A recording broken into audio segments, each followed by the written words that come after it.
On October 21st, EA will release Battlefield 1, the latest entry in the Battlefield franchise. Devs decided not to take the popular route, or in this instance the Call of Duty route. They decided to go back in time instead of the future. Battlefield 1 will take place in the World War I era. Can't say I mind much as I've seen my fair share of World War II games and the Vietnam War. Don't get me started on the Advanced Warfare era. I mean, in all fairness, we complained about too much World War II, then Call of Duty and Titanfall went all Killzone and Halo style, then we started to complain that Call of Duty was overdoing it. So there really aren't that many eras to choose from, and I personally was not interested in the Call of Duty Roman Wars idea. So fine, EA has gone back to World War I, but in fine style. In this open beta, we're presented with two game modes: Conquest, which takes place on a large-scale map where we can use vehicles, planes, and even horses. And as most know by now, Conquest in Battlefield is what Domination is to Call of Duty. You capture and hold points while stacking up kills. We have taken objective Butter. Then we have Rush Mode, a mode where you attack and defend objectives. To the untrained eye, both modes might seem like much of the same, but once you get into it, you'll notice the distinct differences. Since Battlefield 4, I've grown to prefer Battlefield over Call of Duty for several reasons, but the main reason most prefer Battlefield are the large maps and the ability to enter all manners of transport. I was, however, never really a fan of the vehicles and the large-scale warfare. I much prefer close quarters. Sometimes while on these huge maps, when you don't have a ride, it can be quite a chore moving from point A to point B, and of course these huge maps are a breeding ground for campers. Over the years though, I've grown more accustomed to the Battlefield way of doing things, and have become more proficient with vehicles, and I also have a better understanding of how to deal with campers, like this guy here.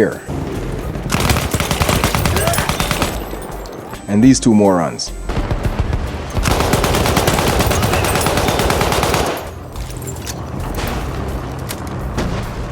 So when placed in a position like I was in the beta, where I only had access to this one map here, I was better able to handle myself on any circumstance that arrived. And there really is no greater thrill than racking up some roadkill.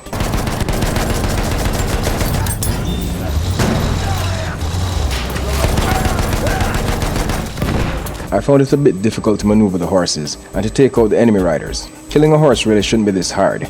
As a matter of fact, there was a point where I didn't even know Battlefield had a hardcore mode, one of my favorite perks with a Call of Duty title. After unearthing it in Battlefield 3, because quite frankly hardcore mode seemed to be purposely hidden in Battlefield games, but after finding it, that's one of the things that made me start to appreciate this franchise more. I don't think hardcore was available in this beta, but I sure do look forward to it in the actual game, because losing an encounter with the enemy in a scenario like this is beyond irritating.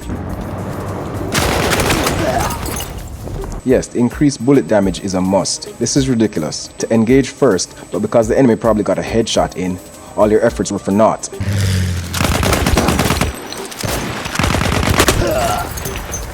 I also love the club these guys use for melee kills. Hilarious, really.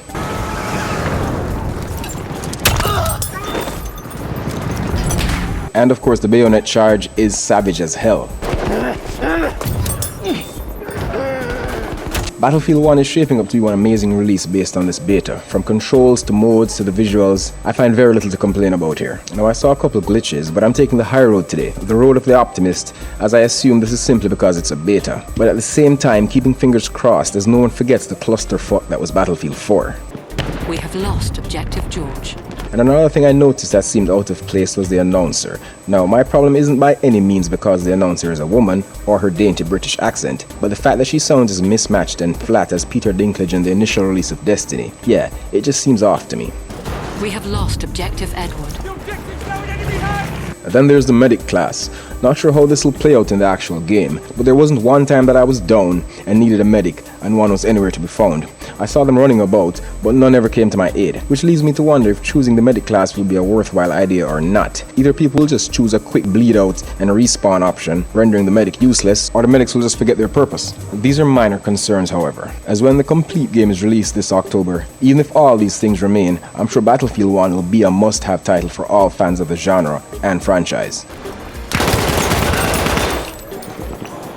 What do you think of this new Battlefield? Do you think they should have followed Call of Duty and finally take Battlefield into the future with mechs and exosuits, as we have never really seen this style in a Battlefield game? Do you think Battlefield based on this beta will stand out amongst the stiff competition this holiday season? Will you be picking it up at launch? Will you sit this one out? How do you feel about that dull announcer? Sound off in the comments and don't forget to like, share, favorite and subscribe for more videos like these. Thanks for playing.